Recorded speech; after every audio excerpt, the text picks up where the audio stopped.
I don't even know where to start. See, one of my favorite podcasts just starts by them already talking, and they just kind of cut in. And the other podcast has the same opening every week, but I didn't think to develop an opening. We should sing.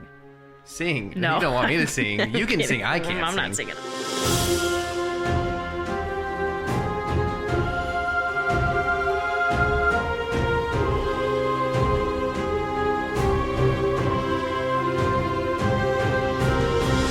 See, if we sang, you singing would be the season 2 version of the Transformers theme, which is decent, and me singing would be like the first season, which is grating and awful. Great. So let's not do We that. just hum the Clone Wars theme. I can't even think of it off the top of my head. Those are some decent ideas. I think this is a good, the first episode's a good place to just pitch ideas. There's no bad ideas in the first episode. I love baseball. I want to pitch. No, do not turn this into a sports podcast. I will just Sports. take a sharp left into college football. Anyways, this is a good place to start. My name's Cameron, My name is Rachel. and this is a podcast tentatively called Starformers. I would like to discuss the title on this episode and see if we have any better ideas. But yeah, we are just two people who get together every Wednesday and watch Star Wars and Transformers and decided to make it into a podcast. But before we get into that, I just wanted us to explain who we are. So, Rachel, how about you go ahead and introduce yourself? My name is Rachel. I'm real big into animation and art. I have 2 degrees in both of those fields from my university, and I've always been pretty big into Star Wars and definitely got more into it in college as I was able to be annoying to my friends about it and like it. I've always liked Transformers, lots of fun pop culture there, big into gaming, reading, art, you name it. Yeah, I mean, I am now remembering just back one of the first nights we hung out. We became friends in college, and one of the first nights we hung out, we were just swapping pretty much. It was YouTube videos, but mostly animation based. I think that's a huge foundation of our friendship. So it's fun that today's topic centers around Star Wars animation, and that's why Transformers comes in there. Though the Transformers element of our friendship centers around the movies originally, but we'll talk about that in a second. A little bit about me. I have a master's in journalism, and that is what really informs a lot of my culture opinions, in that I started as a film critic in high school and went to journalism school for that, and now I'm a video producer, so I have a very technical perspective on this stuff, but I've always been a huge animation geek, and so, but not from I animate myself like you do, but more from just an observer and appreciator of it, but lifelong Star Wars fan. And so I just have, and then it kind of went away after episode 5 a little bit, as far as it just kind of slowly decreased because there wasn't any new movies, and I didn't have cable, so I didn't watch Clone Wars as it came out. And then, obviously I got older, going through high school, got into college, and then my second year of college, Force Awakens comes out and re-unlocks all the Star Wars stuff. The marathon. The marathon. The movie nights. Yes. Oh, then that's a couple years later. But yeah, that's our college. That was not until 2017. I just forgot what time was. Sorry. But to explain that reference, our friend group, I started a movie night a few years back that in our college group, we watch a movie every Tuesday, and it started because leading up to Last Jedi, we watched a Star Wars movie every night. And that was a ton of fun. And then Transformers started for me. It was purely films. That's it. Was the live action movies. I went and saw the first one in theaters with my little brother. I was 11, 2007 summer. I would have been 11. I was about to turn 12. And I mean, as an 11-year-old, it's a perfect movie. Loved it at the time. Liked 2 when it came out, and then hated 3 in theaters. That's and yeah, I still hate it. But even so, that was like, what year was that? Was that 2014, 2015, 2011? 2011. And so I was almost 17 at that point, just 16, about turned 17. And so kind of, but I still hate it. So I mean, but the difference between the first and the third one This go is the through first puberty. time I'm and... hearing this news that you hate number 3 and I am We gobsmacked. watched it together. We watched 2 and 3 back to back one night. Anyways, we're man, this is the first episode. We're already way off topic. I forgot, yeah. This is technically on topic, but I didn't want to get too deep into my own opinions this quickly. Nonetheless, then hated 4. I guess what I'm elaborating is how I got to this current point in my Transformers opinion and why it's a core element of this podcast. Originally did not want to see 4. Was gonna boycott 4 because Michael Bay came back, and then my friends convinced me to go see it at the Dollar Theater, and I hated it. It was whatever. And then it wasn't until 5 came out on DVD that a friend of mine, my friend and I, we decided to watch it because we like to watch bad movies together, and it's one of the best bad movies ever. And it really brought me back around to loving Transformers, at least the films. And then Bumblebee came out. I was a bit disappointed in Bumblebee when it came out in theaters. I've since come to appreciate it because you and I, we watched 2 and 3 back to back, and then we watched 4 and 5 eventually, and then we watched Bumblebee. And if you watch Bumblebee in close proximity to the Bayformer movies, you really appreciate how well made that film is and how much of a character Bumblebee actually is, instead of just a he's not quite a catchphrase machine, but he's almost a walking meme machine, I guess, because that's all he is. Just references. But then, okay, so we'll get into, did you want to say anything else about the formation of our friendship? We met in college and just both big geeks. I feel like that's when our friendship actually started. The first time we actually met face to face was when I was moving in and you offered, this is burned into my brain because I think this is very funny. I'm big into makeup.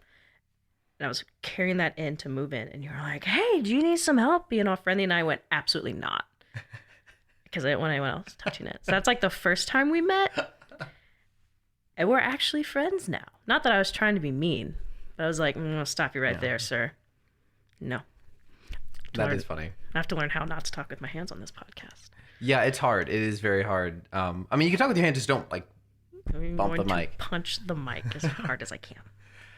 And so we just continued to be friends over the years, and made videos together, and seen a lot of movies together. And then now we're both out of college, and so we had to be intentional about actually remaining friends and seeing each other. So about a year ago, when Boba Fett came out, we decided to watch Boba Fett every week as it came out. And then when Boba Fett ended, we were like, let's just keep going. And we started rewatching Rebels. Both of our second time watching Rebels, we'd watched it separately. I got you to watch it, actually. I'm pretty sure. Yeah, I watched Clone Wars and Rebels for the first time, both in the same year, within a couple months of each other. I was like, oh, this is fine. I mean, and now I love Rebels, so... Yeah, and so do I, and we're both big defenders of it, which I'm really happy about. And so this is a Rebels Stan podcast? Absolutely, 100%. And primarily, I mean, I want to get into a second. We'll talk about our general opinions on both things. I just kind of gave all my Transformers stuff, but to briefly finish wrapping up how we got to this point where why we have these microphones in front of us right now. We watched Boba Fett once a week as it came out, and then after that ended, we watched Rebels, and then we watched Kenobi, and then we went back to Rebels, and then we watched Andor. And when Andor ended a few months ago, 2 months ago, we didn't know what to do. So for some reason, I had the insane thought, because it was free on YouTube, to put on G1 Transformers, because I'd never seen it before. I had very little context for it, really, other than I know what Transformers is, but I was never an 80s and 90s cartoon toy show kid. I've never watched Teenage Mutant Ninja Turtles or G.I. Joe or He-Man, anything like that. So I just never had a concept for what those shows are like. But you had seen at least most of G1. I think I had seen all of G1 up until about when the timeline goes into the 1980, they're the movie. Mm-hmm. And when Cameron was like, we should watch Transformers G1. I've never seen it. I was like, oh, we should. Because I knew what was coming. And I still know what's coming. And I won't say what's coming because I don't want to spoil things, but it has been a roller coaster. Not so much for me, but for you, experiencing. How would you describe my reaction upon watching the first episode of G1? Oh man, you're stunned, to say the least. I think to go from watching, you know, the Bayverse movies and kind of seeing that train wreck, and then, you know, watching Bumblebee and kind of being like, oh yeah, this is nice, and going into the continuity wormhole that is Transformers True. G1, back before that's for Hasbro or anyone took Transformers seriously. I think you knew you were in for something when I turned on the first episode and the theme song came on where they were singing. Yeah, I had never even seen I'd heard the theme song obviously, but that G1 version is so grating, and I had never seen the opening animation, and it is all energy. It is all 80s cocaine. It is all 5-year-old hopped up on sugar. And yeah, that's a good point. You kind of know what you're getting into, but you don't know. I don't think you think it'll sustain that. And it somehow does every episode. It sustains that level of crackhead energy. It's almost kind of like Tiger King in a way. You watch the first episode and you're like, okay, surely this is just the first episode and it's crazy. And it just keeps going. It's the same for that G1 Transformers. It's like, surely they can't keep doing the exact same thing and keep it as wacky as they do. And then each new episode starts and it's like a time loop. That's a good comparison. So that leads us to now pretty much we started calling it obviously it was Star Wars night because it was just Star Wars. And then once we started watching Transformers, it became I started referring to it as Starformers night in our text messages. And then a few weeks back, I was like, I don't know what we're going to do like after Bad Batch ends. Like it was pretty much as Andor was ending, I was like, I'm enjoying watching just Transformers, but I feel like we're gonna start to have big gaps between Star Wars shows, and we're gonna run out of Transformers. And I just wanted something for us to do on these nights, and so I thought it'd be fun for us to. We end up discussing anyway, so I thought it'd be fun for us to just convert into a podcast to throw into the great maw of the internet of endless content. But I mean, for our own record, and if anyone else gets enjoyment out of it, then great. And we love talking about Transformers and Star Wars. Yeah. So, and for me, I've been wanting to do a podcast for a while, but I think it's fun to do a podcast, even if no one's ever going to listen to it, because podcasts motivate me. Like in my spare time, if I want to watch a movie, like it's impossible to decide. If I have a podcast I know has covered a movie, that will be fun for me to watch that movie and then listen to the podcast. Because even if I hate the movie or am bored of the movie, I get the joy out of listening to the podcast. So I think for this, we can have a lot of fun doing whatever in the in-between spaces where we don't have Star Wars shows. Or thankfully this year there's the new Transformers, so there's some relevance to Transformers this year. If there's not a new Transformers or Star Wars thing, we can play a video game, we can watch a movie of some sort. We can have some fun with it. Read a comic. There's lots of stuff we can do in our free time, and then come together. Talk about Batman. Oh man, if we start going to our individual fascinations, Godzilla? I think that'll. Now, see, we do have some, and we'll talk about the plan for the podcast in a bit. But we do have some other stuff we could talk about because it's shared, which is why this is about Star Wars and podcasts. I mean, Star Wars, Transformers. Anyways, real quickly, I just wanted us to give our general overview, just give people an idea of our relationship to Star Wars and Transformers, our opinions. What are your general Transformers opinions? Just briefly. How much? Okay. Oh, man. So I guess I had some friends introduce me to Transformers like through the first live action movie, and I was like hooked immediately. I was like, yep, this is it. This is for me. And then I wasn't really huge into the movies. Honestly, the series that got me into it was Transformers Prime. I've really only seen a few stories, but I am a frequent visitor to the TF Wiki. You can read a lot of things on there. So, I mean, my personal opinion is that I think 1 and 3 are the best live action movies. Well, actually, I think Bumblebee is above them technically because I feel like there's actually some care shown to it a little bit. Michael Bay hate account. I think the movies are like fine, and it's just all downhill after 3. Because yeah, it's something for sure. I think the shows typically outweigh the movies for the most part, especially the IDW comics which you're probably not all that familiar with, but No. its run, I believe, just ended. Lots of people on Twitter are sad about that. I saw, but overall, I really enjoy it. I just think it's kind of fun to watch giant robots duke out their politics. You're going to be our gateway to Twitter on this podcast because I don't go on Twitter at all. I should not go on Twitter as often as I But you do. provide some nice memes through there, and it's You send me all the memes on Instagram, and I send you all the memes on Yeah. Twitter. It just works out. how would we know what to be mad about if we didn't have Twitter? Because then we have things to get response to. Anyways, you mentioned the TF Wiki. Shout out to the TF Wiki Not sponsored. article about Jesus. It's great. Look it up. It's Are you, hilarious. are you kidding me? I thought you sent that to me or Megan sent it to me. Our friend Megan. I can't. She did. That was her. Oh, because my response was, "That's the TF Wiki." Or I was like, "That Oh. sounds exactly like the TF Wiki." Yeah, the way it's I written. didn't know it was the TF Wiki. You're the one who pointed it out. I think yes. it was. I should probably double check Good that. stuff. But Well, I already briefly summarized my opinion on Transformers, but like Robots. the movies are guilty pleasure for me. I think the first one, I could potentially make an argument for it being a decent film because I've come to appreciate it more since starting the cartoon because I think the movie does in some respects capture some of that insane energy to some degree, not necessarily in the best way, but Transformers 1, the film, 2007 film, is somewhat a 2007 version of what the cartoon was in the 80s. So I think in that sense, I like it a lot as an adaptation. 2 through 4 are straight up bad films that I enjoy for their horribleness, and then 5 transcends its horribleness and somehow becomes almost a parody of itself.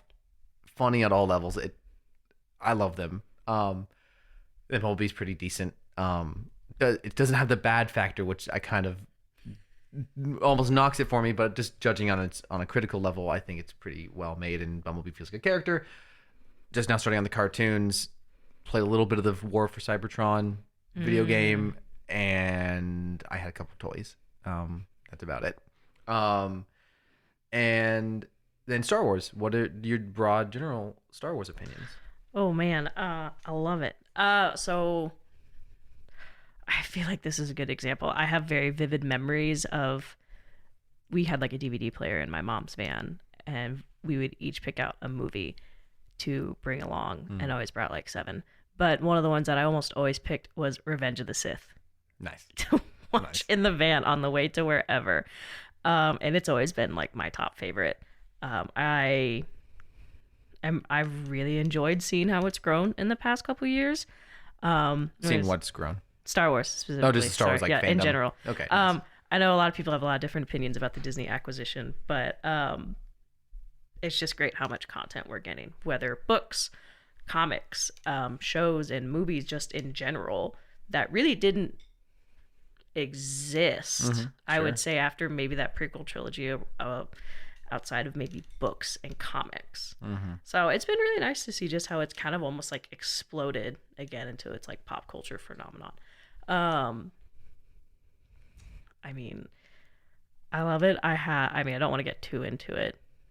For the most part, I really enjoyed a lot of all the new stuff that's come out. I mean, I don't say it's 100% perfect, but there's always good and bad on everything that's new that's released. So Totally. big fan.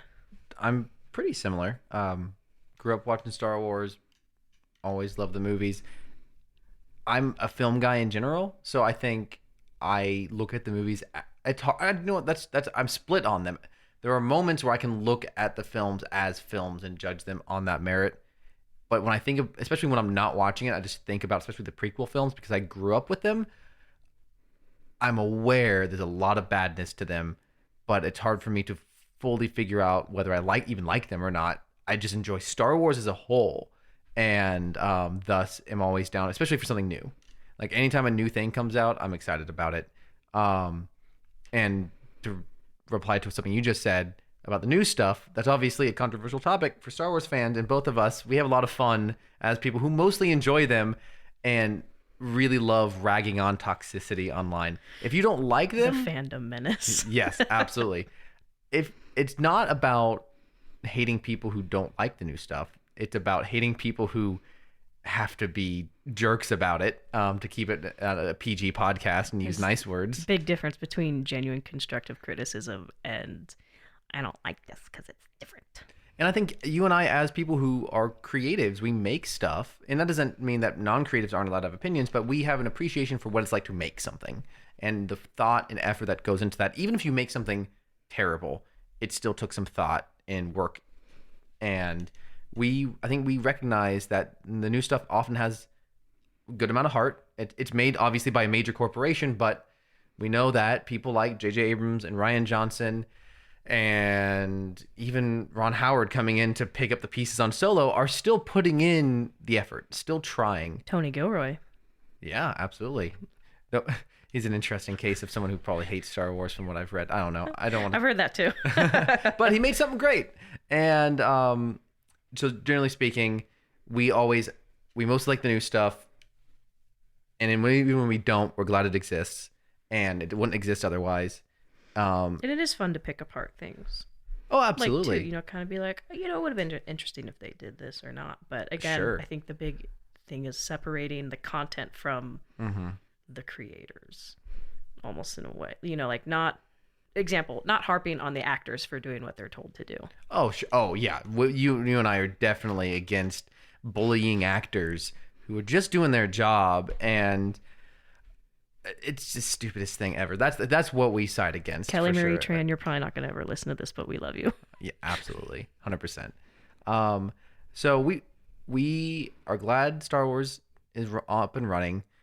I personally wish there were more movies. I think Disney has put way too many of their eggs in the Disney Plus basket. Not everything needs to be a show. I wish Kenobi had been a movie. Yeah.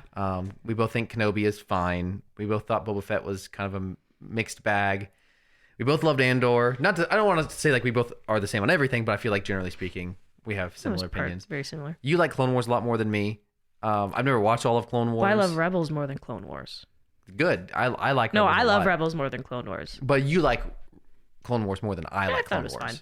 But yeah. But you stuck with it. I could only watch a little bit of it. True. I did force myself to kind of get through some of those arcs. But what I like now with this is I will watch an episode of a show a week. I don't really care for Bad Batch that much, but I'm willing to watch one episode a week. And it is a fun time to watch 20 minutes of Star Wars animation once a week. It's just that I can't retroactively watch 6 seasons of not so good Clone Wars, in my opinion. I also was around and watched as it came out the original Clone Wars 2D micro series, and I'm in love with that. And Jindy Tartakovsky, Yeah, I can never remember exactly what his last name is, but I love that original 2D show, and it doesn't have as strong of a narrative necessarily as Clone Wars because it doesn't have much of a narrative, but I thought it was better animation, better action, and just a fun way to fill in the gap between 2 and 3. Whereas, and also, so something I wanted to ask you was, what is your favorite Star Wars character? My favorite Star Wars character is Obi-Wan. And so Obi-Wan doesn't get much to do in Clone Wars because he can't change that much. But Obi-Wan's always been my favorite character since I was a kid. And can't really explain why. He just is. It's probably mostly because of Ian McGregor.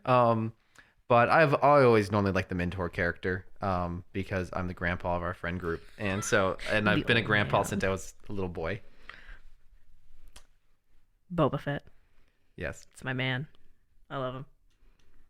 Where would you say you come, like, I could say possibly like a video game could make you, like, because like the movies don't really make him a favorite character, I would think. I think, well, so I mean, I already said this. I also grew up with Star Wars. My mom saw A New Hope in theaters when it came out. So, they're all big Star Wars fans. So I think I gravitated to Boba Fett, like watching the original trilogy as a child, because I was like, that guy looks cool. And then playing Battlefront 2 with my brother. Absolutely. Huge. On that hero versus villains map on Mos Eisley. Totally. I always picked Boba Fett. He's just cool. And so it just kind of gravitated. And now if I see a Boba Fett merch, I will acquire it. And we'll probably talk about merch in the future. There's plenty of subjects we can bring up going forward, and it'll be a lot of fun. And this is obviously a Star Wars heavy episode because we're about to talk about Bad Batch, and we'll talk about Transformers more. But I know a lot less about it, so there'll probably be a lot of Rachel educating me, I also was just about to make a mistake, and I'm going to go ahead and explain the mistake now. I hang out with Rachel and my fiance a lot. My fiance's name is Allison, and I will sometimes get their names mixed up. So if I don't catch it and I say the name Allison, I am talking about Rachel, and I've just said the wrong name, most likely. Oh, no. Yeah, you got it right. I got it right, but I almost said it. It's the old. So I'm going to preemptively explain it. It's the old man. Yes. The old man brain. Anyways, just briefly, because we're in the medium of a podcast, I quickly want to talk about our podcast opinions. I love podcasts. I listen to them almost every day, but mostly just 2 podcasts. My favorites are The Weekly Planet and Blank Check. Two geeks who are friends talking about culture, so that's exactly what's happening here. But my original first love that got me into podcasting, my first year of college, was Screen Junkies Movie Fights. Probably wasn't very good, but it was the first one I listened to, so it got influence on me. Some other podcasts I like are Lore, 99% Invisible, WTF with Mark Maron, You Made It Weird, and Stuff They Don't Want You to Know, just to name a few. And my podcasting experience is I had a couple friends who had a podcast in college, and they would bring me on to talk about what else? Movies. Do you have anything you want to say on that subject? I'm not a big podcast person. I follow one podcast. It is Dark Side Divas, and they are also a Star Wars podcast. Nice. And they are currently going through Star Wars chronologically, and I think they've been doing Clone Wars for a while. Wow. Yikes. I think they're on the tail end of Clone Wars. I think the last time I saw they might be on season 7. So I don't know if they'll take a break after this or if they're gonna like hop straight into like. Oh, I think they would go into Revenge of the Sith at that point. I think. Oh, interesting. Maybe if they haven't done it already. I haven't kept up for a while. I'm kind of a bad fan. But yeah, they're going through it chronologically. And I'm not big into podcasts, but I like like video essays. Mm-hmm. One of my favorite video essays on YouTube is called Fascinating Horror. He just kind of talks about scary situations. Like, I'm trying to think of an example. Like I think one time a couple of Russian farmers accidentally found nuclear waste in an abandoned factory and took it home. So just kind of like scary situations. And I like dark history. I think I'm definitely more of like, if I'm going to listen to someone talk, it's going to be about like history or. Nice. So if on this podcast you're interested in Star Wars and you're clearly also interested in scary stories, then at some point we'll probably have to you share some of your online dating experience. No. And the way you have interacted with men discussing Star Wars. Those are hilarious stories and are quite scary. They're hilarious from a certain perspective. when you get to listen to them and not have to deal with them. Well, that's great. So I wanted to quickly just lay out our plans for the podcast, and these are subject to change, obviously, but as of right now, we're planning to just every week discuss whatever we are watching. This week is the first 2 episodes of Bad Batch, and then we'll get through Bad Batch, and then whatever time we have before the next thing comes out, we'll make this plans on that. We'll probably talk about Transformers to some degree. But yeah, so it'll just be probably, for the most part, a weekly podcast, but we'll discuss whatever new Star Wars thing is out. I think Mandalorian will actually overlap. That's what it was. I don't think we're going to have time to watch Transformers. Well, I mean, we could always do it, but I think it comes out February sometime. Oh, nice. That's right. I think you're right. I was trying to remember what the next show was. It's Mandalorian season 3. Batch. Well, great. And we'll figure out a way to squeeze Transformers in there at some point. But it'll happen. And then, so let's go ahead and then talk about Bad Batch real fast. I quickly talked about Bad Batch season 1 already. Rachel, what is your opinion on Bad Batch season 1? I enjoyed it. When the premiere came out, we had a group of it was us 2 and then a bunch of other friends that all watched it, and I made everyone shut up during it so I could watch it, because that first episode was it almost like an hour? It was long. Man, it was so long. It was a year and a half ago when that came out. A little over that, actually. I forgot. May 2021. Yeah, you're right, because I graduated then. I enjoyed it.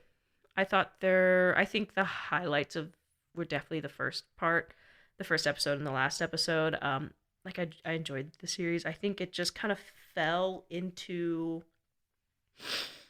the same routine of the heist episodes, a little too, you know, mission of the week kind of thing. Yeah. I enjoyed the episode with Rex and the chips. That was actually quite fun. It's also good to see our boy Rex. Excuse me. The order. Mr. Dave Filoni throwing in an Order 66 scene whenever he can. That was rough. It was really cool to see Kanan though, or Caleb Doom, with the voice actor's with voice the grown simply pitched man, up. Freddie Prinze Jr., right? Is he a Yes, junior? correct, He's a junior. yes. Yeah, the grown man in the 12-year-old boy's body was a little interesting because I think your brain is like, is that? Something's wrong here. I can feel it. Ah. Hit puberty real early. So, for context, I hate crosshair. So I feel like I should announce that because I don't like him. So this is he's the villain of the show. I know. I still don't like him. What did he do? What was like what kicked that off for you? So I can't remember what episode it is. It's in season 7. It's one of the Bad Batch episodes. When spoilers for season 7 of Clone Wars. Sorry if you haven't seen it. Rex, Anakin, and the Bad Batch are going to rescue Echo. You remember that? They're going to rescue him, and on the way there, the Bad Batch and Rex are bickering. And there's a line that Crosshair, I can't remember the exact quote. I meant to look it up. But Crosshair goes, basically, he says to Rex, well, if you were a better captain or teammate, then this wouldn't have happened and Echo wouldn't have gotten captured. Like it was something super snarky. And that was when I went, I do not like you, because I was just really uncalled for and rude. So you went into the Bad Batch show not knowing he's going to become the villain, already hating him. I already disliked So then he him. betrays the team, and so that was just That's the thing that confuses me, because I mean, and then he commits war crimes. they all do. I mean, and I like villains. Yeah, that's true. I mean, I love Boba Fett. My favorite Rebels character is Callus, Agent Callus. I love him. So I like villains. But it was just, I don't know. It was just the way Crosshair was like, well, yeah, if you were a better team member, then this wouldn't have happened. And I was just like, wow, I don't blame Rex for sucker punching you in that scene. You deserved it. So anyways, that's where the vitriol comes from. So as we continue this podcast of Bad Batch, I will be slandering Crosshair every chance I get. Get ready for it. So like I said, I did not watch most Clone Wars. I watched Clone Wars Season 7 as it came out, and that was when I realized, okay, I can enjoy this as it comes out each week. Wasn't super impressed by the Bad Batch as characters, and I was really confused as to why they're introducing these characters. Why, in this show that's ending, it's over. This is they promoted as the final season. Why are we introducing all these new characters? Should have foreseen this is spinoff material. Wasn't sure what that show was going to be about. I was thinking to myself, is this just more Clone Wars? Is it just these characters fighting in the Clone Wars? Was very excited when they announced it was post Revenge of the Sith. Thought that sounded like a really cool idea to explore that immediate, the formation of the Empire from a clone perspective in the immediate aftermath, to get to see, okay, why did the Empire move on from clone troopers to the stormtroopers? What that look like? And while I think it's still a fun show in that regard, I don't think it fully encapsulates or explores what that looks like. A lot of the episodes could have taken place in almost any time period. It does some I think, seeing Crosshair lead his commandos and go and kill people, and these people are expecting them to be the good guys and they're not, and stuff like that is interesting. And now we're starting to see in season 2 Echo start to want to push back into kind of rebellion area, and I think that will be interesting. I think that will lead into more what I was hoping for, is to see what, because that's what I love about Rebels, is it shows what life is like under the Empire. I want to see what life is like as the Empire is taking over. I think that's really fascinating. But yeah, I agree with you. The kind of week to week episodic. I'm not a huge television guy. I like movies, so television often gets under my skin when each episode has its own plot. I don't tend to get very engaged in that unless it's really, really good. I do like television shows that tell very large, not necessarily large, but stories over the entire season that are engaging. So I tend to enjoy more the serialized storytelling rather than the episodic. But I can enjoy Star Wars no matter what. So that's why it's not my favorite. The animation certainly is better than early Clone Wars. It looks great. Mm-hmm. It just, they are stuck with the style that Clone Wars started with, so they can't get too far away from that. But it is significantly improved, and the music's great, and I like the voice acting for the most part. Though we will talk about voice acting here in a second as we talk about these episodes. Yeah, so let's go ahead and transition into talking about the actual first 2 episodes of season 2. One of my first big reactions on the episode was, I did not remember Omega's voice performance being that bad. I don't know if I necessarily thought it was bad. I feel like her accent got stronger. That might be it. I think that's. I need to do a side by side, but I really don't know how to explain it. It's like her accent got stronger. Yeah, I wonder if it's potentially an example of, they hired a young woman to voice this character who's age appropriate, and then as she's growing up, she's trying to sound like a kid still. So whereas maybe potentially in the first season her performance was a little bit more naturalistic, now she's grown up by a year or 2 or 3. I don't know when they recorded. It's only a couple months. Yes, but the actual actress. Oh, you're right. It's been at least a year, maybe 2 years, maybe 3 years, depending on when they actually recorded the episodes of Bad Batch. True. So she is trying to sound younger than her current self, whereas when she recorded season 1, she was trying to sound like herself. That, I'm just spitballing here, so potentially why. But yeah, there's something off, and it would be interesting to hear it side by side. A very quick side tangent. I have a friend that lives in New Zealand, and her boyfriend sent her sent her a video. We were on a group chat together, or a video chat, and it was like, is this like a regional accent? You know, just kind of like how there's different regional accents in the United States. Just curious if like maybe Omega has a regional New Zealand accent. And we were watching the video, and Omega starts speaking, and my friend just goes, "Oh, that's New Zealand." Nice. It was really funny. Which I think it's kind of funny how, or it's kind of nice because, so she's an unaltered unaltered for the most part. She's a female clone of Jango Fett, and you know Jango Tamara Morrison has a New Zealand accent because he's Maori. I believe Daniel Logan does as well. Maybe not as the young man who played young Boba Fett. Yes, young Boba Fett. He's also from New Zealand. So kind of interested, you know, these unaltered clones, you know, kept their New Zealand accents versus the other clones. But so I feel like that might have been D. Bradley Baker. I love D. Bradley, but so kind of interesting because you hear his range of voices so on display in this show.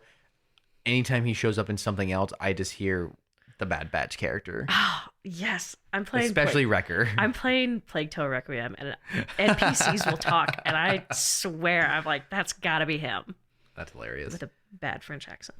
And I just realized earlier we talked about not attacking actors for just doing their job, and the first thing I bring up is criticizing this. It's okay to criticize people. I just wanted to lay that out. It's totally okay. I think this is very lighthearted. We don't take this as the most serious thing in the world, but we will call people out if we don't think they're doing a good job. But we don't. You're not attacking her as a person. It's not. It should not be a reflection of a human being's value, how good or bad they are in a piece of media. Michelle Ong, or is it something like that? It's yeah, A-N-G. I would guess Michelle Ong. Yeah. So and voice acting is very hard, and a lot of normal actors can't do it. So and I think she is actually not normally a voice actor. I think she's a normal. Yeah, she's like all a her TV all her known actress. for stuff on IMDb is all live action, so that might explain why she's not necessarily the best. It's like the comparison of TV actors and theater actors. Mm-hmm. Precisely. I'm my notes are all in chronological order. So if I bring something up and you have something around that time period, feel free to bring it up. My next little note is just I like the crab's little block. Is the crabs at the very beginning of episode 1, the way they block the lasers, especially from a wide shot, they just kind of like pop down into their blocking mode. I thought it was cute. That opening scene feels very similar to Pirates of the Caribbean, Dead Man's Chest. That's another one of our Jack shared is- interests. Oh yeah, when Jack is running away from the tribe of the island on the beach. Yes, and especially like turning the corner and running down along the beach. Absolutely, good call. They also they animated Echo slipping and falling in like the first 2 seconds. It just could have, they could have had them just run. Sure. But I mean, I saw this. His foot hits the water, and it's like he hydroplanes, Oh, that's and he interesting. just eats it straight into the Huh. water. Yeah, that I think that's character animation is very important. Is giving your characters personality through their actions. Speaking of the water, all I could think about is that they were standing in the water and the water wasn't really moving. It wasn't really interacting with their leg, and it just made me think of the original Battlefront. Of as you in those classic early Xbox era, PS2 era video games, as you move through water, it just kind of sits still and doesn't do anything. That's what it made me think of. My next note I have. So, do you have anything before they leave the crab planet? Omega's hands of steel. Oh my gosh. Oh, and we both rewatched it. We watched it on Wednesday, and then we rewatched it again today separately.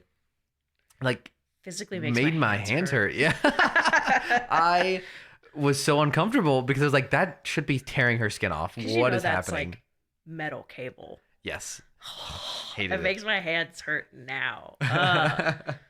Yeesh. Anything else from that portion? Nope.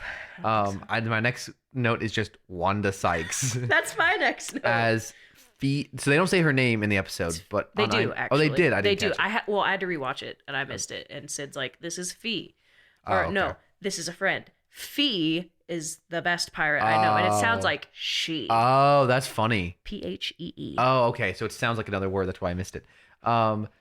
Takes me way out of it. Wanda Sykes is probably one of the most prevalent voice actors, like recognizable celebrity voice actors in anything. But she's herself, and it's very, very hard to not just hear her.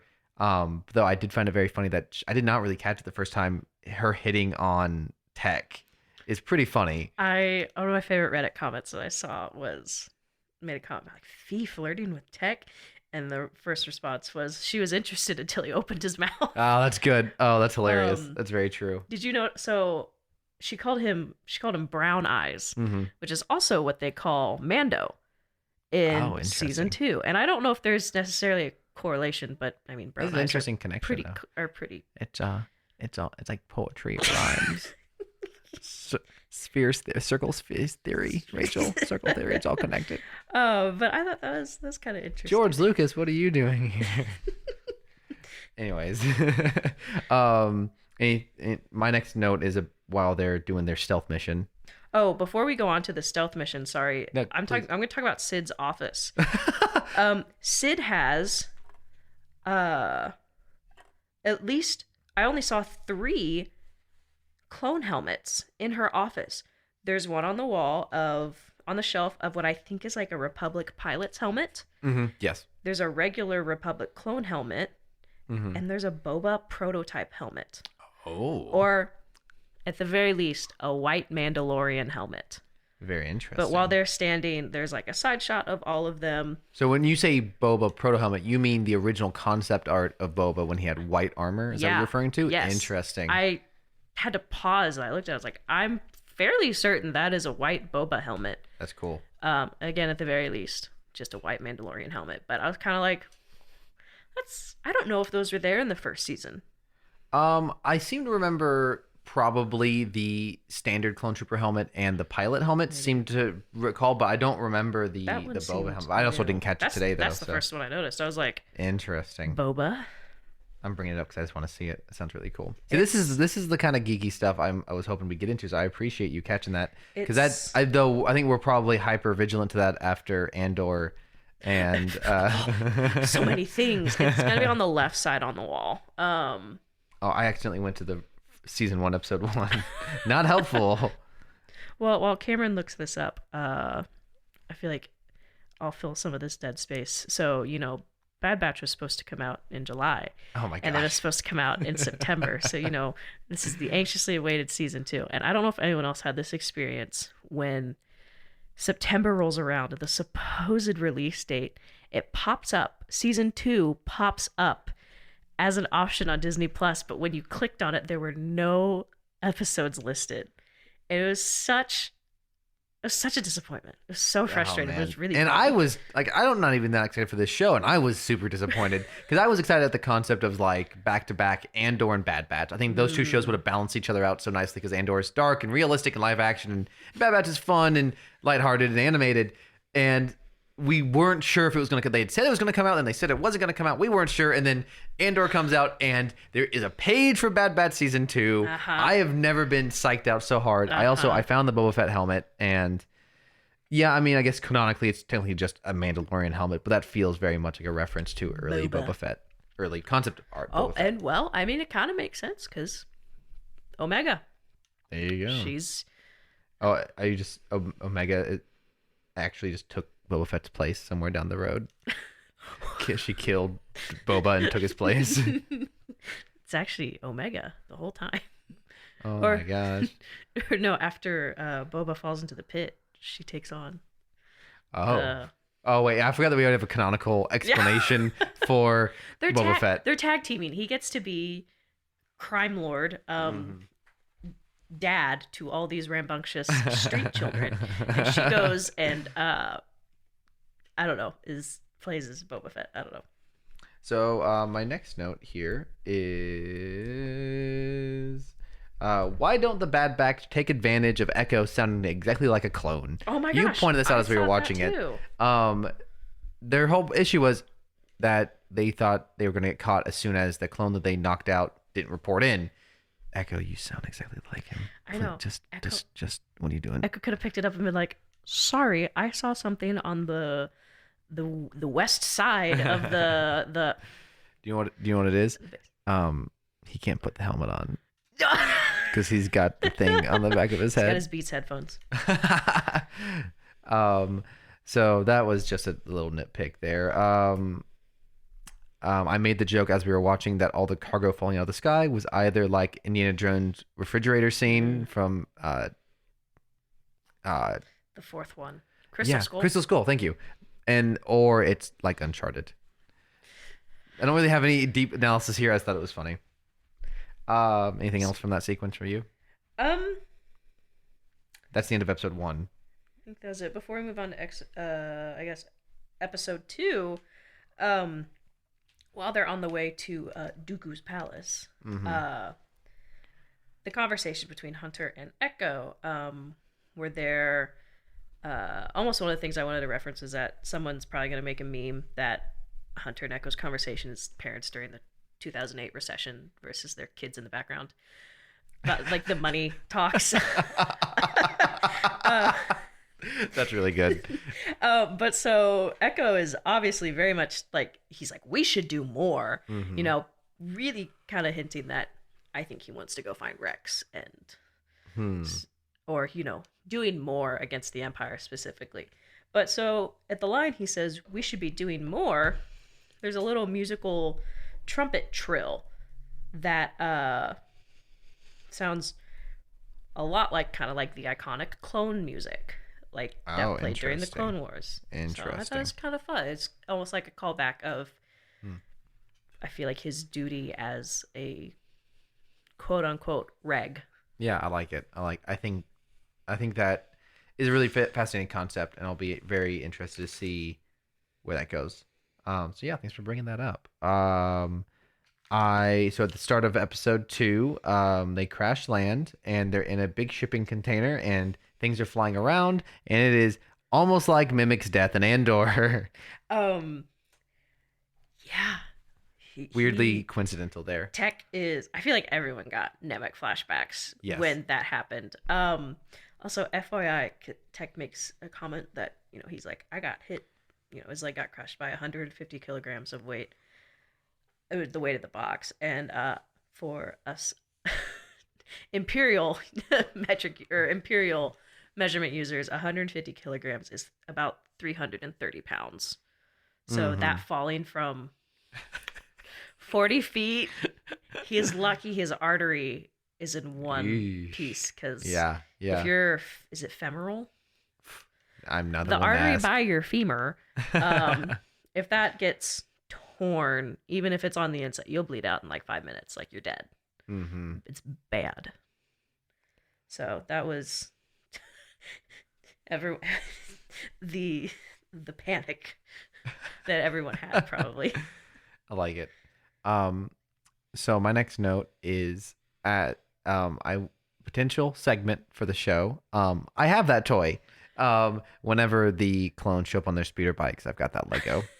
That's all I got. Wow. We both thought it was hilarious how Hunter was still using his stun gun while I have the wrong name here. Wrecker is using a tank cannon to shoot at the other tanks, other clones. Oh my gosh, yeah. He's going to town. Upon a rewatch, it did look like he was aiming between them and not necessarily directly at them. However, I still feel like, you would get some residual shrapnel. Yes, that's not how explosives work. Fired at you. Non-lethal rounds only. Okay. Environmental damage only. Oh, you can go on. So my next note is actually another story point I actually liked was when they the man, I didn't write down his name. Romar Abdel. Thank you. Abdel. Romar. He brings Tech the database and asks him to open it up, and Tech refers to it as a separatist database. And Romar's like, no, it's actually my people's history. Sonaro? Something like that. Yeah. He's like, we existed before the war, and Tech says, I've never thought about it like that before. That was a cool moment. Something that I really enjoy about Clone Wars and Bad Batch is they have, and a little bit of Andor, have complicated the perception of the Clone Wars. I also feel like we saw some growth for Echo in that scene. I don't know if it was necessarily intentional, but in season 1, I can't remember the episode number, they have to go and save a former separatist senator, and Echo, he doesn't like flip out, but he does not want to be on that mission to help that man. And I mean, I understand. He really went through kind of hell at the hands of the separatist army. So I mean, I understand, but he had no animosity towards that old man. Interesting. So Romar, sorry, based on his last reaction to that, to the separatist senator. That's a good observation. I was also gonna say, I don't know if you looked up if we're gonna wait to talk about voice actors. No, I looked him up. He's been in a lot, but I didn't really know him from anything. So Romar Abdel is voiced by Hector Elizondo, who is most popularly known as, for Avatar: Last Airbender fans, Wan Shi Tong, who is the owl from the Underground Library in season 2. He's also Jim Gordon in the Lego Batman movie. I saw that, yeah. And he probably one of his more popular roles is Joe in Princess Diaries, the security guard, Mia's security guard. So I thought that was. So he ain't no one. Well, yeah, not to you at least. He ain't no one. So he's been in a lot. So that was kind of cool. Apparently, this is according to Reddit. I don't know how accurate this is. So no, that is a different voice actor. I'll get to that later. I mixed them up, but yeah. So I thought he did. I really liked his performance. Yeah. As I was watching it the second time, I was paying more attention to it, and it really felt like an actual performance. So that's why I looked him up, and it's like, oh, this guy's an actor, and he's done a lot of voice acting as well as live action acting, and yeah, he just brings it. I feel like this character, this almost nearly identical character, shows up in a few times a season in these shows, Rebels, Clone Wars, Bad Batch, whatever. But it's a fun performance. Not fun. It's a very endearing performance nonetheless. When he gives Omega the toy, Yeah. It's like, it just makes you happy. Mhm. I was like, oh, oh. The last toy she had, well, that we've seen her with, was the little stormtrooper doll that Yeah. she was coloring to look like the Bad Batch, Yeah. which I thought was That does set up a nice trope or storyline that I do enjoy of children who have been forced into tough situations need to actually live their childhood. So I think that's. Oh, good. sorry. No, go I ahead. thought, yeah, I think that's a good example because, she sees the Bad Batch as her brothers because they are her brothers. Yeah. But it's kind of interesting seeing this like outward opinion because they're gonna see her. The Bad Batch are gonna see her, like as like their kid, their sister, someone to protect. And it's kind of nice to see Ramar was like, this is a kid. Mm-hmm. Here's a toy. Very, just a outside perspective of this is a kid who has a bow, an electro bow, I guess, kind of, that I'm still not sure if it has lethal/non-lethal settings. Oh, good point. We talked about that. Yeah, I don't. It's very unlikely. It's possible, but so my next note here is Echo trying to talk Omega away from the chest is very much like the final scene of Last Crusade. I would say almost just down to the fact of her jumping as the ledge crumbles and being caught. Absolutely. And I think, I obviously had a few previous comments where I was comparing things in this like to other stuff, and I think that's a fun thing to point out because Star Wars has always worn its influences on its sleeves. The original movie is a straight up retelling of the Hidden Fortress and very clearly aesthetically inspired by Flash Gordon and other serials. And Indiana Jones is also Lucasfilm.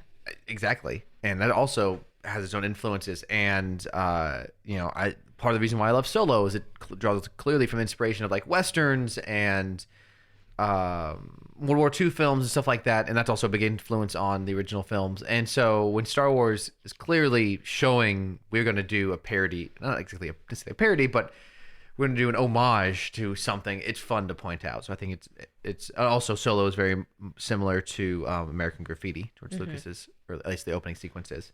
Anyways, I was gonna bring up around that time. This is like at 30 minutes into the episode. Where this is where Wrecker and Hunter are trying to make their way to, I believe, the Marauder, the ship, after leaving Dooku's hideout.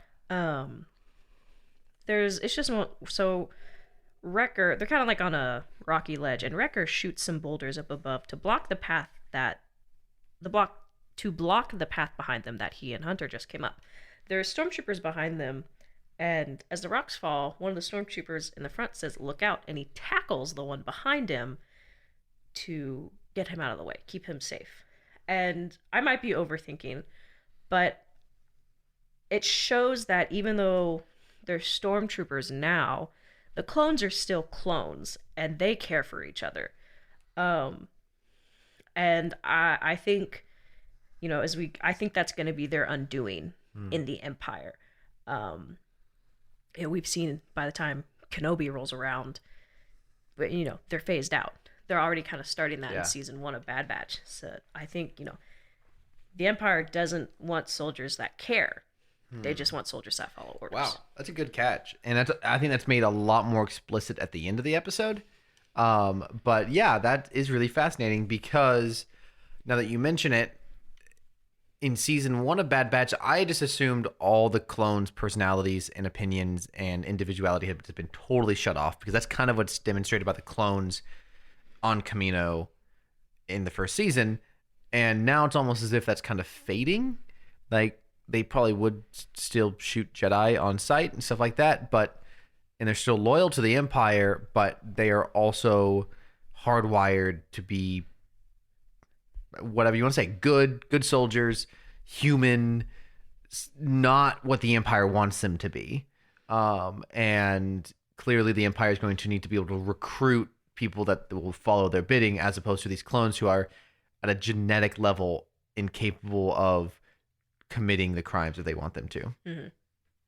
Though, then again, you do have the clones in Andor that are not so nice. in the flashback scene. So Yeah. not all clones are the same, which is that's the whole point. You have clones who are maybe more willing to do what the Empire wants, but not all of them, and that's the problem. I mean, we've for seen the that Empire. in Clone Wars, or well, I've seen that. I don't know if you have. Is it the Umbara arc? Just the difference between Rex and another clone named Dogma. in general. Wow. Well, cool. This is definitely the kind of discussion I want to get to, and I appreciate you pointing that out.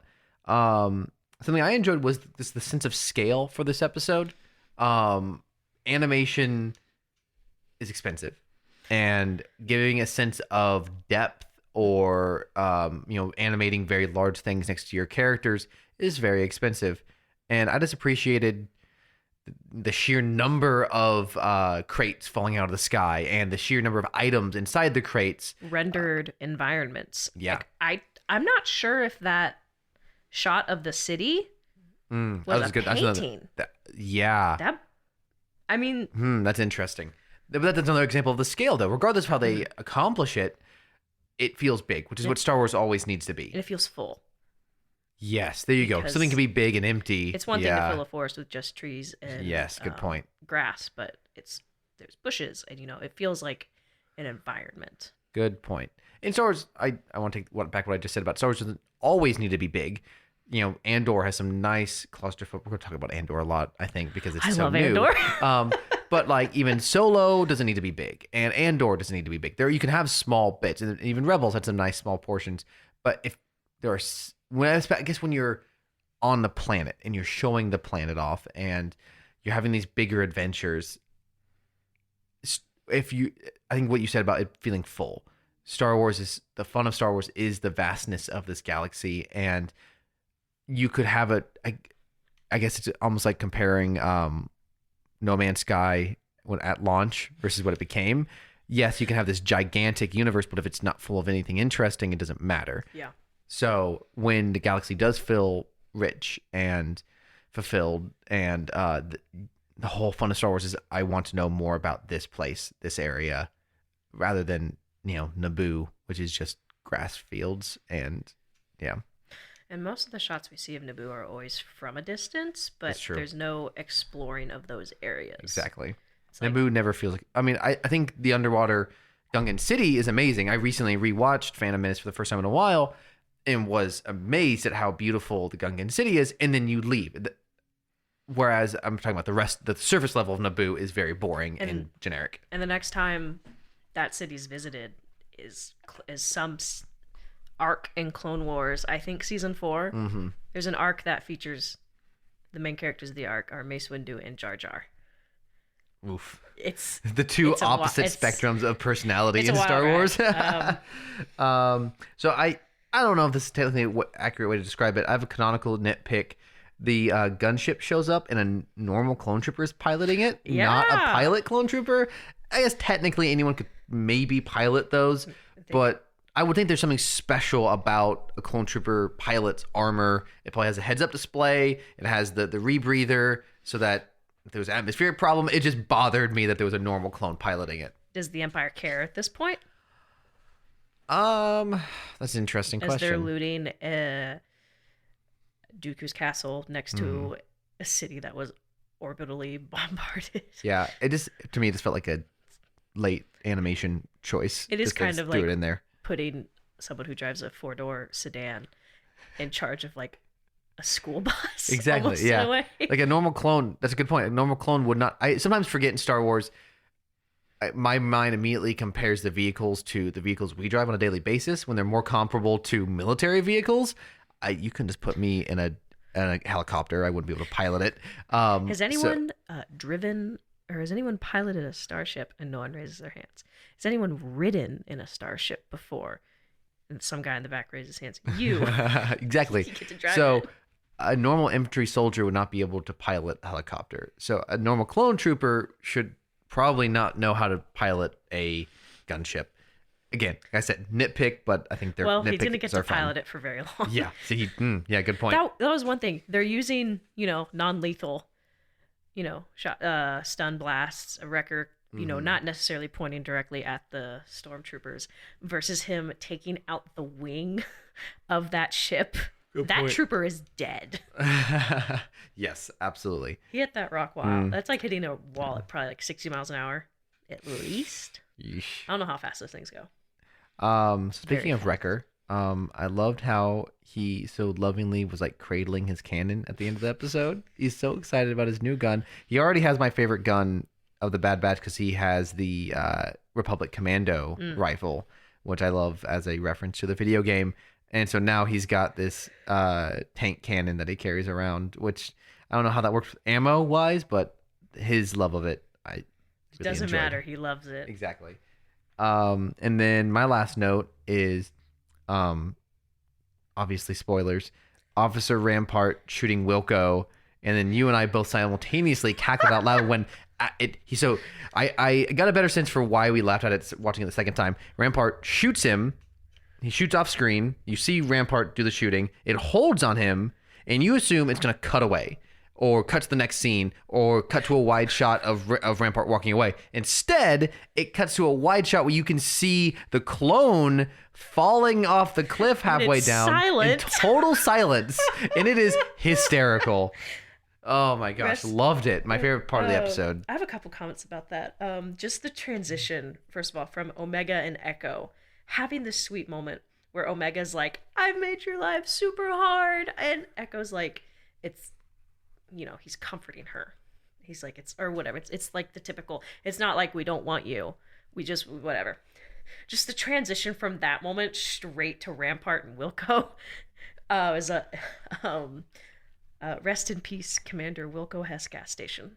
But apparently Wilco, now I'm not in the military, so I don't really know how true this is, but apparently Wilco is like a military slang short for will comply. Yeah, I saw that. And here's one thing. I don't know if you picked up on this. Rampart looks directly at the camera. So I did not catch that. So after we have the scene of Wilco falling in silence down 400-foot cliff, someone's, gosh, side tangent, but someone's got to make a meme of that, of like, there's got to be like some free falling meme.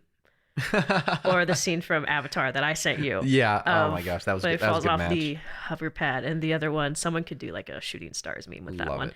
Anyways, so after we see Wilco falling, it cuts back to Rampart, and he puts his blaster back in his holster, and he doesn't move, but you see his eyes glance to his right, and his eyes glance to his left, like he's looking around, and then he looks directly at the camera, and then he turns and walks away. Bizarre. So, and a lot of times when I'm watching animations and they have someone look directly at the camera, it is bizarre because you're like, it's not there. But I don't know if that was intentional to just kind of, he's looking, because he didn't look down, like he was looking over the edge to make sure Wilco wasn't alive. I mean, I don't know if that would have been possible. I guess he didn't technically die on screen, so he could be alive. No. But I don't know. It could have been intentional that he's looking around to see who saw, and they did like a little, the audience saw. I don't know. And then he turns and walks back to his ship, which I thought, it was a little jarring, actually. I was like, don't look at me. I don't know, but I was thinking, I'm like, it's interesting, because he could have looked around to his side and then turned and walked away, but no, he stopped and he looked straight on. Dead animation eyes. Right No, at you. I don't think it was that either. But I guess that leads us into Rampart doesn't want it out that Clone Force 99 is alive. Which, by the way, if you said that to me out of context, I would not know who that is. I know in context that they're the Bad Batch, but out of I'd be like, especially because my brain goes to, well, I haven't seen Clone Wars, so it's probably a thing I don't know. Yeah. But so he was ready to falsify that report. He doesn't want Tarkin finding out, which I guess kind of shows how scary Tarkin is, even at this point in the early months of the Empire. Sure. Yeah. Yeah, that's a good point. Everyone's afraid of their boss. Yeah. So And Wilco's like, ain't my problem.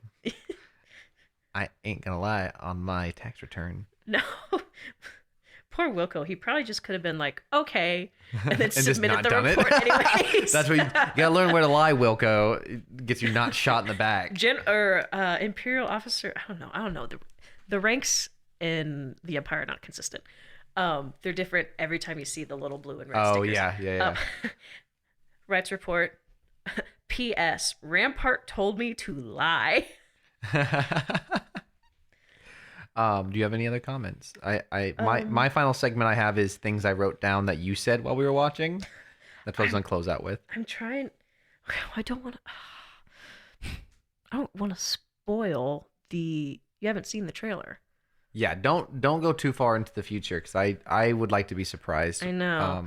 But either way, so the Empire thinks they're dead. Granted, yeah, we know that now. would also, if I watched. We knew that already, but if I also watched, something get orbitally bombarded, I probably would not assume people would live and either. there's nowhere else to go on the planet. It's all water. Swim. Water world. Yeah. Oh no. I think that's it for like the chronological notes. I guess we can just go to the randoms.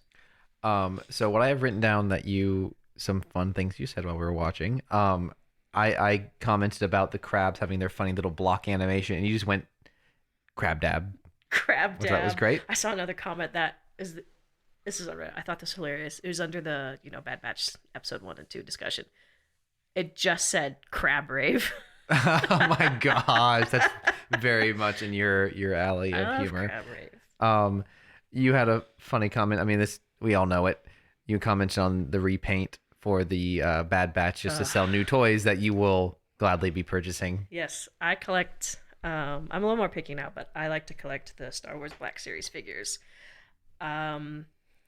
So yeah, my thought was, they changed the armor so they can sell more toys. You know whose money Hasbro is gonna get? Mine. You were obviously quoting a meme, but I thought it was funny. You said, "If anything bad happens to Omega, I'm killing everyone in this room and then myself." I think is that a Brooklyn Nine-Nine? Yeah, I've seen like 2 episodes of that show. And then you asked, "Did they put tech in jeans?" And then we had the discussion about how jeans are canonical because of the crew guy who showed up in the back of Mandalorian season 2. Yep. Oh, here's what I was gonna say earlier. So, okay, again, this is sourced from Reddit, so I don't know how accurate it is. Supposedly, D. Bradley Baker voices Bubble Bass, or Bubble Bass in SpongeBob. In SpongeBob, yeah. And I haven't seen any episode of SpongeBob for a while, but apparently the voice he uses for Bubble Bass is just about the same he uses for Tech. Yeah, just minus the lisp. Yeah. It's a very similar character in that regard. That is funny.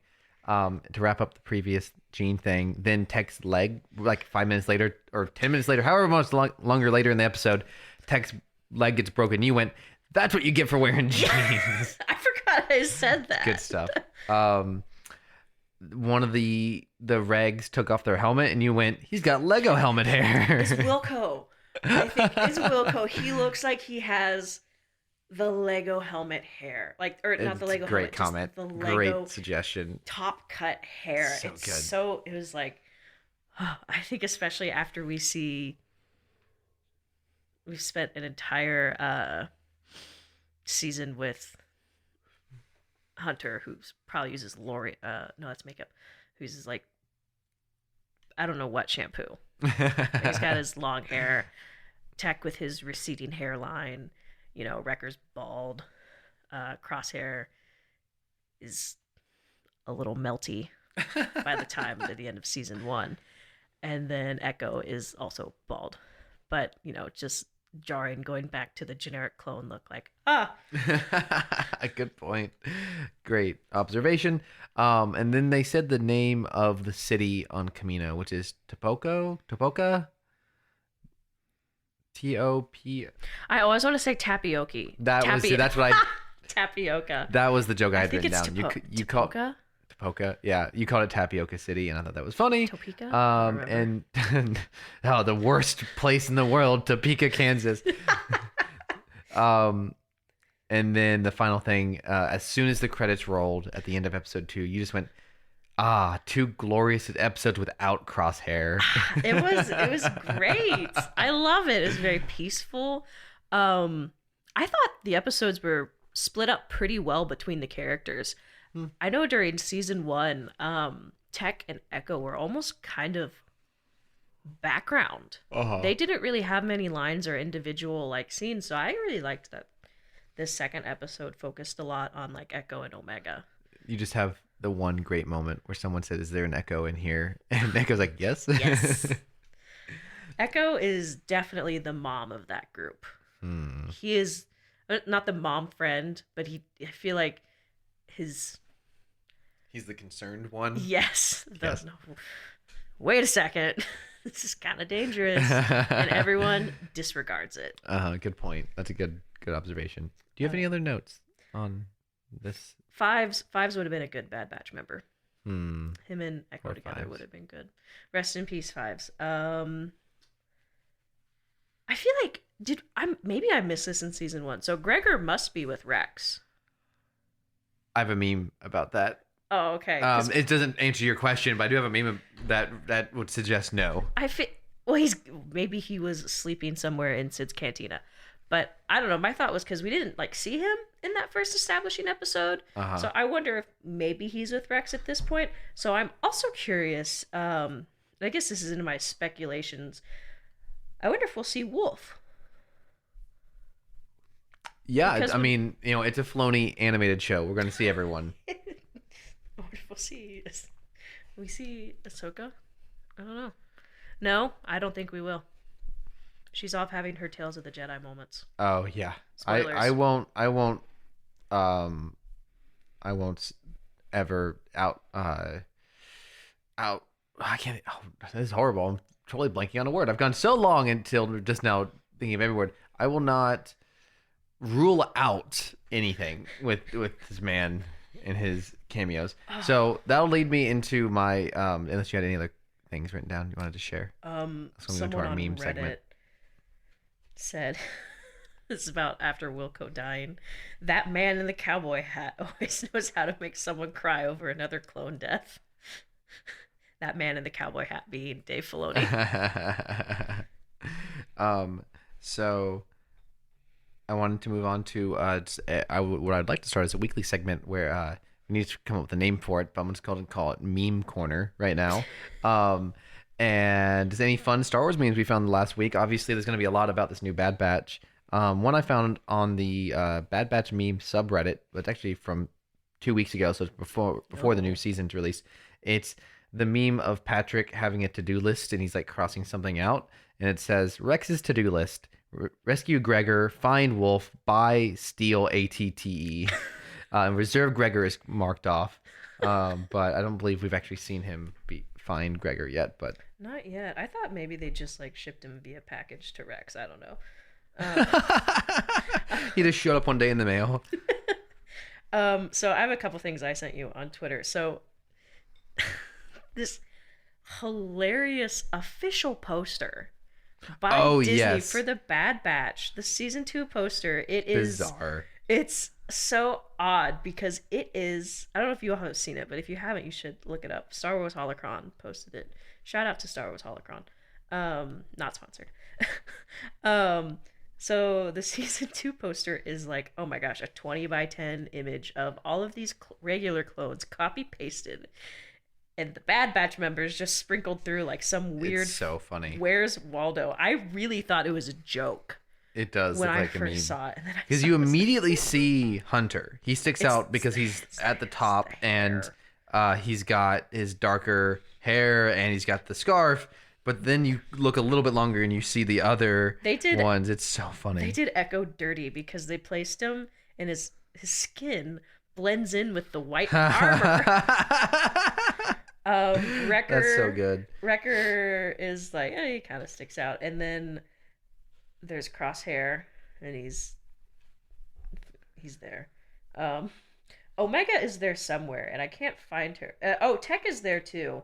He kind of blends in a little easier, but Omega is there somewhere. She's like center down a little bit and to the left a little bit. That's really funny. She's like the top That's half of so her good. Oh my face. gosh. But I thought that was hilarious. And then I said this to Cameron. So Star Wars, the official Star Wars, posted, ready to join hashtag the Bad Batch for a new mission. Here's the intel you need to get up to speed, blah, blah, blah.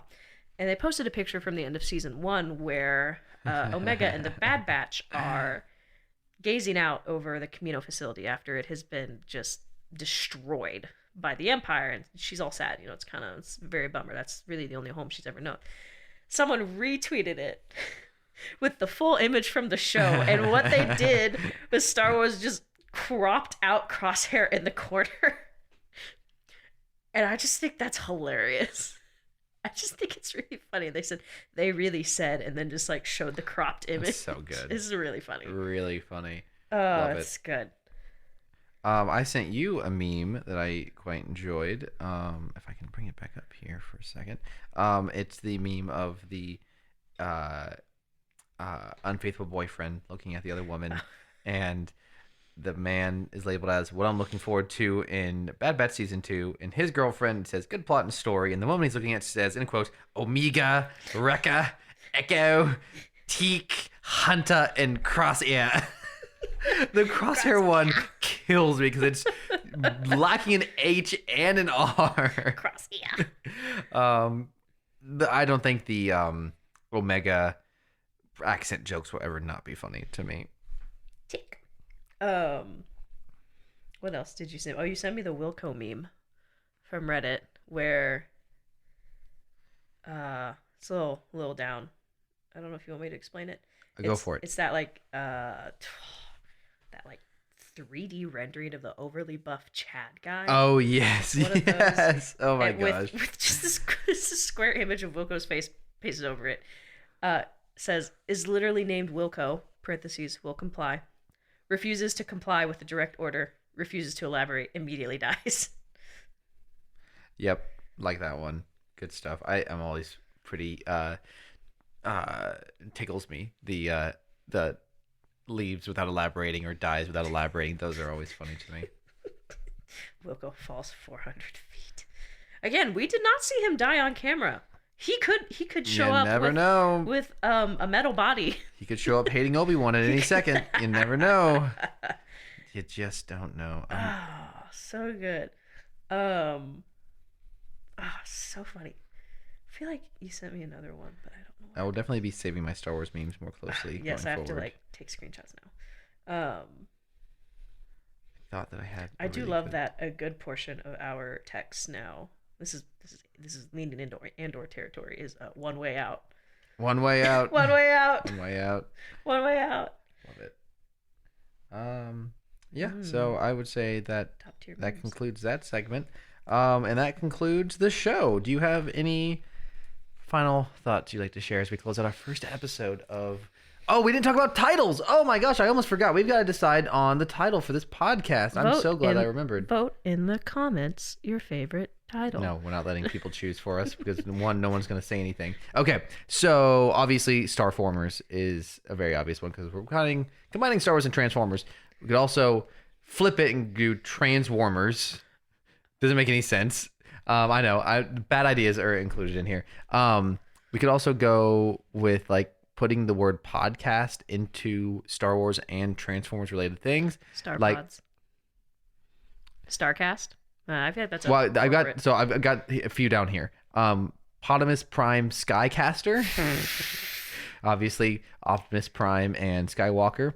The Pod Wars of Castertron. Or the Pod Wars of Cybercast. So that's obviously the Star Wars of Cybertron.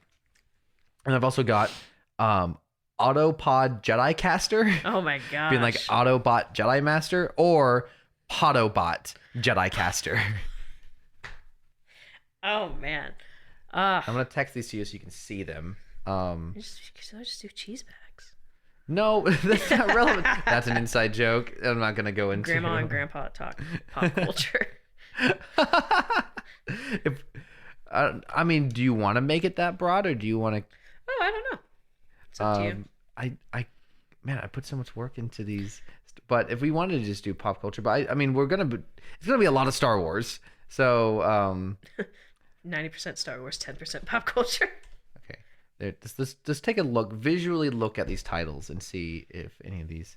Optimus Prime. 'Cause I don't know which one I like even. Oh. If you have an idea, please. Now this is podcasting. Oh my gosh, that's oh man. See, that's not really a title though, but it's funny. I love it. But I also that's gotta already exist. That's gotta be. I know all the. That's really funny though. I'm doing a quick search now. This is podcasting already exists. Darn it. Yeah, that's clever though. It's funny. I like it a lot. I know we have to. So many podcasts exist now. We have to be careful. Yes. Especially Star Wars podcasts. I definitely just looked up like a list to see if I could find a generator. For one of the first ones, the Trash Rats podcast. Trash Rats. That's podcast name generators do exist. That is Transformers. no, that's interesting. Optimus Prime Skycaster. The Pod Wars of Castertron. The Pod Wars of Cybercast. Autopod Jedi Caster. Podobot Jedi Caster. I'm leaning towards Autopod Jedi Caster, personally. Is it too much of a mouthful? Well, yeah, I mean, yes, that's kind of the joke of trying to cram podcast into a pre-existing phrase. I mean, Starformers is fine, but it also kind of sounds like a I feel like that would- astronomy podcast. It We're sounds gonna like talk about the Mercury Gatorade. Mercury Gatorade. I forgot the term. Mercury be the Mercury in retrograde thing. It's basically it's astrology thing. Oh, don't I know see. I think basically. Oh, no, I know what you're Mercury talking spins about. backwards and it's Yes. like, oh, Oh, Mercury's okay, in I know what you're talking retrograde. about. Yes. You're not crazy. It also sounds like maybe a podcast about like how stars, like celebrities, were started. I'm not against it, but I really think it's funny when people fit the phrase podcast into a thing. Can we merge our last names? Oh, I don't necessarily want to give out my last name per Valid. se. It would probably be actually I'm gonna be tweeting it probably, so it kind of gives that away. Listen to my that's funny. podcast. No one gets to Yeah. know my last name. Wow. See that? I don't think our last names are super combinable though.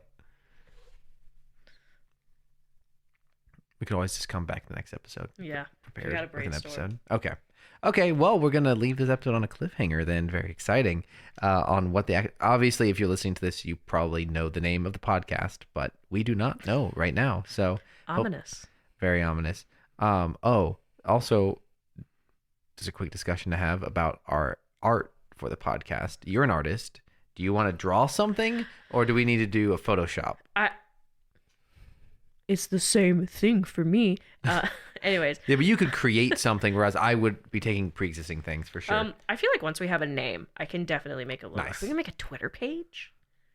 Yeah, The potentially. social media. Potentially, man, we can do whatever we want because no one's listening, so we can do it. We can say whatever we want on here. Thanks, Last Mom. Jedi is the second best Star Wars movie. That's not true. You're darn but- right. Well, hey! I think it's third. It Third. is It's for probably me. tied for third. I'd say. Because your top is Empire Strikes Back. My top is Empire. New Hope is a very close second. I really like Return of the Jedi as a definite third. I think Last Jedi probably slides in as a 2.5 or tied for third. My top three is Revenge of the Sith, Last Jedi, and Return of the Jedi. Very nice. I actually put Empire Strikes Back is in the middle of my list. And I just think it's fine. But Yoda. But the final fight. But Hoth. But I think it's fine. my main thing is I just like all Star Wars. Star True. Wars, it's like if it's hard Star to Wars, rank. I like It's it. hard Yeah. to rank. Well, there's Star Wars, and then there's the meme of you can't rank all of them, and at the bottom is Droids, the cartoon. I was gonna say the holiday special. Yeah. Oh. Hey, At it least had B. Arthur in it. the holiday special gave us things like the JonTron review, which are so good. Reviews of them are hilarious, so at So least we good. have that. but nothing good came from the Droids cartoon or the Ewoks cartoon, as far as I know, or the Ewok live action. So that's the whole that like things I just choose to ignore is the 80s children's content. I just don't believe that exists in the canon. Because when I say I like all of Star Wars, I'm ignoring that exists. I feel like most people ignore that it exists. I feel like George Lucas does too. Yeah, probably. So You know, I think I might have kind of been too far. he might try to act like all of Star Wars doesn't exist now, though. His ex-wife. First, someone steals his actual wife, and then someone stole Star Wars from him. His metaphorical wife. Rest in peace. Okay, so we've been going for an hour and a half. That's probably a good time to cut it off. We also need to work on our salutes, but for the time being, we're just gonna say, "May the Force be with you, And with you. may your Allspark shine brightly." Oh. I don't know Star Wars. I don't know Transformers well We gotta enough. work on that. We gotta work on that. May your lightsaber be bright and your animation be not so spotty. May your star be wars and your autos be bot. Oh man, really nailing it here. Yeah, we gotta work on that. And as always, wait, I wasn't prepared for this. I need the list in front of me. Oh no, I quote Optimus Prime's no. speech at the end of Transformers. Oh, that'd be really funny. we are out there. Nice Peter Cullen. Just play a Linkin Park song as our outro every time. Ooh, I don't like getting sued though. I want our podcast to be copyright. publishable. Maybe if I could find a royalty-free song that sounds like Linkin Park, or if I could find like a. Fortunately, we have a friend of ours that makes music in his spare time. That'd be interesting. I wasn't gonna want to ask anyone. I was just gonna find some royalty-free that too. music, but he's kind of willing to do stuff like that. We'll talk to him. But I was gonna close out today's podcast just with one last little reference here. Just as always, Omega, Rekka, Echo, Teak, Hunter, and Crossia. Thanks for listening, guys. Bye. Bye.